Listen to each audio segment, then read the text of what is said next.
Welcome to my V3 Ads channel. Hello friends, welcome to my channel మన MyV3 ads. ఈరోజు మన వీడియోలో మన ఎండి గారు చాలా విషయాలను తెలియజేశారు ఫ్రెండ్స్. ఆ విషయాలను మనం ఈ వీడియోలో తెలుసుకుందాం. స్నేహితులారా, గడిచిన జూలై 1న మన కంపెనీ యొక్క 4వ సంవత్సరంలో అడుగుపెట్టిన ఒక సమావేశం జరుపుకోవాల్సిన దినం. ఆ దినమున చాలా పెద్ద బ్రహ్మాండంగా సెలబ్రేట్ చేసుకోవాల్సిన దినమును కూడా నేను ఏమీ చెప్పలేని పరిస్థితుల్లో ఉన్నందుకు చాలా చింతించుచున్నాను. ఎందుకంటే నాకు అంత మనస్తాపము. నేను ఇంత పెద్ద వ్యాపారాన్ని ప్రారంభించి ఎంతో అందంగా రూపుదిద్దుకుని నిర్వర్తిస్తూ మార్కెటింగ్ను అభివృద్ధి చేసుకొని ఇన్ని విషయాలు చేసి పెట్టాను.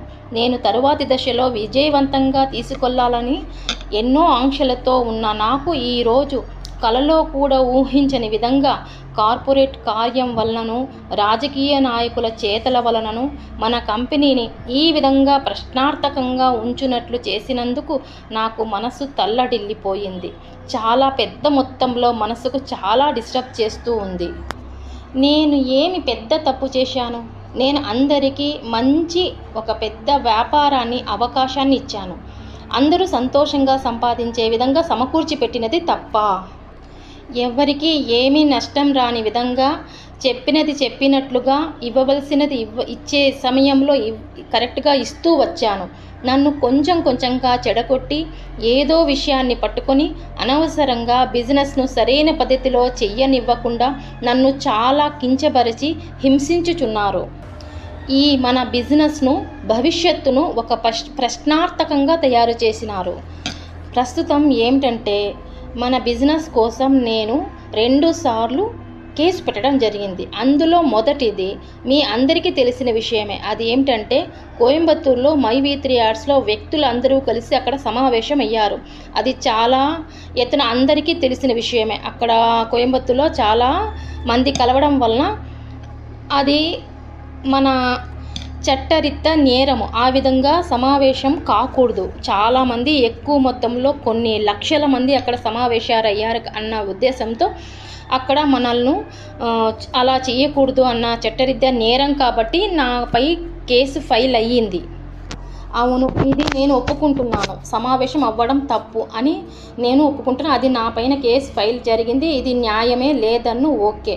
నెక్స్ట్, యూట్యూబర్స్ మీద నేను కేసు పెట్టడం జరిగింది. ఎందుకంటే మన కంపెనీపై చాలా తప్పులుగా అవరోధాలు చెప్పుతూ కంపెనీ ఇన్ని కోట్లు అపహారం చేసింది అని వార్తలు వెదజల్లుతూ మన కంపెనీపై వ్యతిరేకంగా మాటలు వీస్తూ ఉంటే నేను వారిపైన కేసు వేయడం జరిగింది. ఇవి 2 కేసులు నేను ఫైల్ చేశాను. ఇప్పుడు కూడా ఇక్కడ చాలామంది సమావేశం అయ్యారు అని నా పైన నేను ఫైల్ చేశారు. ఈ 2 కేసుల్లో నేను నేరుగా ఇన్వాల్వ్ అయ్యాను. ఇందులో ఒక కేసు నేను జైలుకు కూడా పోయి వచ్చాను. అరెస్ట్ అయ్యాను, జైలుకు కూడా పోయి వచ్చాను ఒక కేసులో. ఇంకొక కేసు ఏపీ తీసుకొని ఉన్నాను, అంటే ముంజామీన్ తీసుకొని ఉన్నాను అన్నమాట ఇంకొక కేసులో. ఈ 2 కేసులు మాత్రమే నాకు సంబంధం ఉంది. ప్రస్తుతం ఇప్పుడు ఎవరికో ఫోన్ చేసి నేను మాట్లాడినట్లుగా ఆడియో క్రియేట్ చేసి అందులో నేను ఒకరిని హత్య చేస్తానని బెదిరించినట్లుగా మాటలను రెడీ చేసి క్రియేట్ చేసి నన్ను హత్యానేరం క్రింద అరెస్టు చేయడానికి ప్రయత్నిస్తూ ఉన్నారు. నన్ను చాలా అల్లడిస్తూ ఉన్నారు. నాకు ఈ హత్యా బెదిరింపులకు ఎటువంటి సంబంధము లేదు. ఇలా ఒకటి తర్వాత ఒకటి, ఒకదాని తర్వాత ఒకటి ఇలా నన్ను పట్టుకొని లాగుతూ ఉన్నారు. ఎంతవరకు నేను సహించుకుంటూ ఉండాలి? నా పైన కేసుల మీద కేసులు వేస్తూ పోతూ ఉంటే నేను ఏం చెయ్యాలి? ఏ విధంగా బిజినెస్ చెయ్యాలి? నిన్నటి రోజున మరి ఒక కేసు నమోదు చేయడం జరిగింది. కోయంబత్తూరులో కున్నిముత్తూరు స్టేషన్లో కేసు నమోదైంది. అదేంటంటే, డాక్టరేట్ పట్టం నాకు అవార్డు, అది సర్టిఫికెట్ అనేది ఒరిజినల్ కాదు, డూప్లికేట్ సర్టిఫికేట్.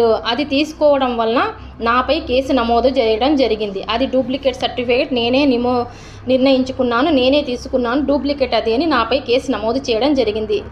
నా ప్రశ్న ఏమిటంటే, నేనేమి MBBS డాక్టర్ సర్టిఫికేట్ కానీ ఎంఏఎంఎస్, బిఏఎంఎస్, బిహెచ్ఎంఎస్, డాక్టరేట్ సర్టిఫికేట్స్ నేనేం తీసుకోలేదు. నేను వ్యాపారంలో ఒక మంచి వ్యాపారవేత్తగా ఒక సర్టిఫికేట్ అనేది తీసుకోవడం జరిగింది.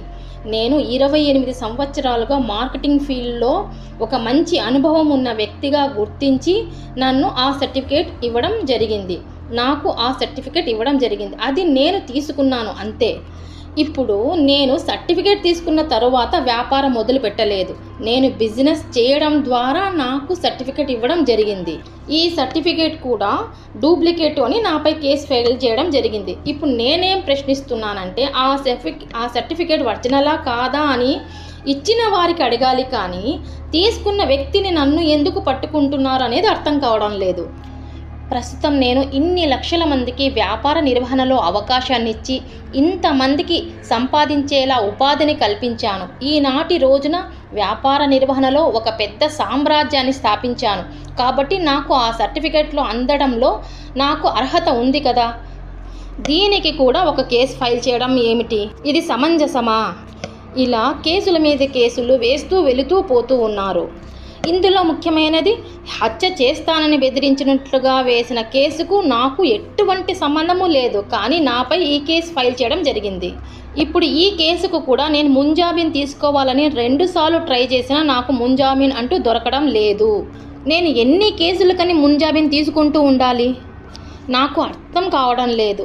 నేను వ్యాపారంలో భవిష్యత్తుని ఏ విధంగా రూపొందించాలి అని ఆలోచన చెయ్యాలా, లేదా నాకు ఈ కేసుల గురించి ఈ పాటు గురించి నేను ఆలోచన చేస్తూ ఉండాలా? నా వల్ల కావడం లేదు. నేను ఒక మనిషినే, నాకు ప్రెషర్ పెరుగుతూ పోతూ ఉంది. దాదాపు గడిచిన 1 సంవత్సరం నుండి ఈ కష్టాలను ఎదుర్కొంటూ ఒక బిజినెస్ను కాపాడాలి అన్న ఒకే ఒక కారణంగా ఇంత శ్రమను చేసి దాటుకుంటూ వెళుతూ ఉంటే నన్ను ఆలోచన చేసే సమయాన్ని కూడా ఇవ్వకుండా కేసుల మీద కేసులు వేస్తూ వెళుతూ పోతూ ఉంటే, అన్ని విధాలుగా కూడా నన్ను వేధిస్తూ ఉంటే నేను ఏమి చెయ్యాలి? దీనికి ఏమి తీర్పు? అర్థమే కావడం లేదు.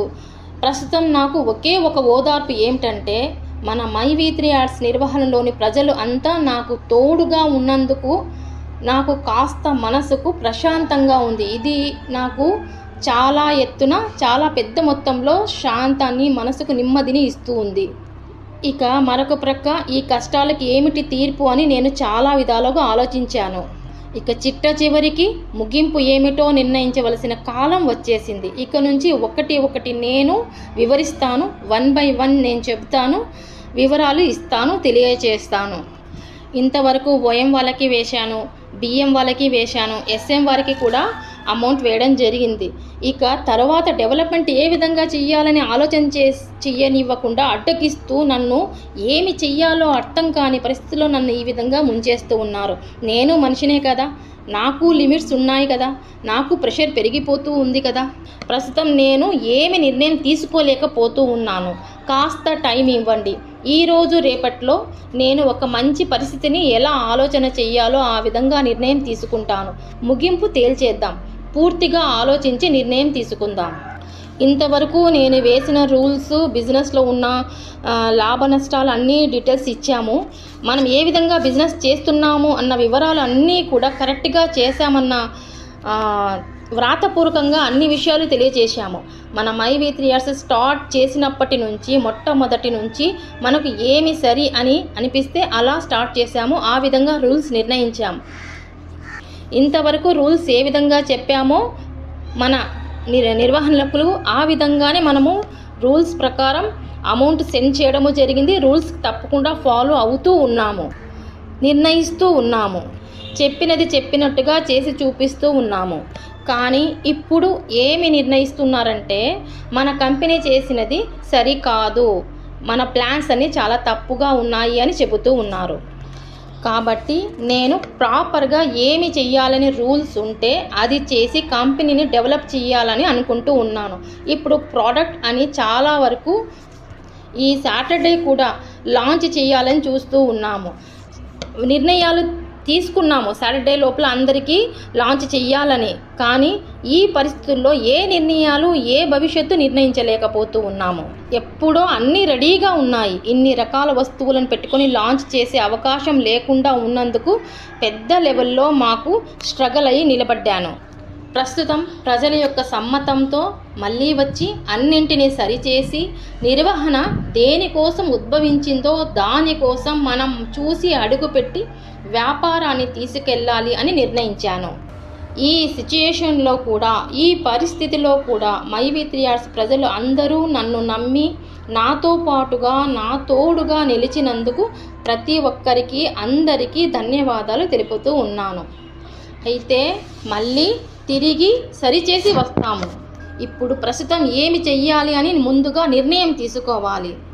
నిరంతర ముగింపు కోసం అవసరమైన విషయాలు చేయవలసి ఉంది అని కొన్ని ఆలోచించాను. అది ఈరోజు సాయంత్రం వెలువడిస్తాను. నెక్స్ట్ వీడియోలో తెలియజేస్తాను. ఏది ఏమైనా కానీ ఇది ప్రజల యొక్క కంపెనీ కాబట్టి నిర్ణయం ప్రజల మీదే ఉంది కాబట్టి ప్రజలకు నిర్ణయం తీసుకోవాల్సిన అవకాశం ఉంది. ఇంకొక విషయం ఏమి చెప్పుతూ ఉన్నానంటే ఫ్రెండ్స్, మన కంపెనీ పారిపోయే కంపెనీ కాదు, మూతపడదు. కంపెనీ పారిపోయే కంపెనీ కాదు, మూతపడదు. నేను కూడా పారిపోయే వ్యక్తిని కాను. నేను కూడా ముందుకు నిలబడి ప్రాబ్లమ్స్ని ఫేస్ చేస్తాను. దాక్కునే మనిషిని కాను. సో సరైన నిర్ణయం తీసుకొని ఈ కష్టాల నుండి పూర్తిగా విముక్తి అయి తరువాత మన కంపెనీని ఏ విధంగా భవిష్యత్తులో పునరీకరించాలి అన్న ఉద్దేశంతో కొన్ని నిర్ణయాలను తీసుకోవడం జరుగుతుంది. తీసుకోవడానికి నేను తయారవుతూ ఉన్నాను. మీ అందరి సమ్మతంతో కొన్ని నిర్ణయాలను తీసుకుంటాను కాబట్టి మీ అందరి సహాయ సహకారాలు అవసరము. ఇక మునుముందు మంచి నిర్ణయాలు వెలువడిస్తాను. సహకరించండి. ధన్యవాదాలు. Thank you friends. ఈ విషయాలన్నీ మన MD గారు తన వీడియోలో తెలియజేశారు ఫ్రెండ్స్. Thank you.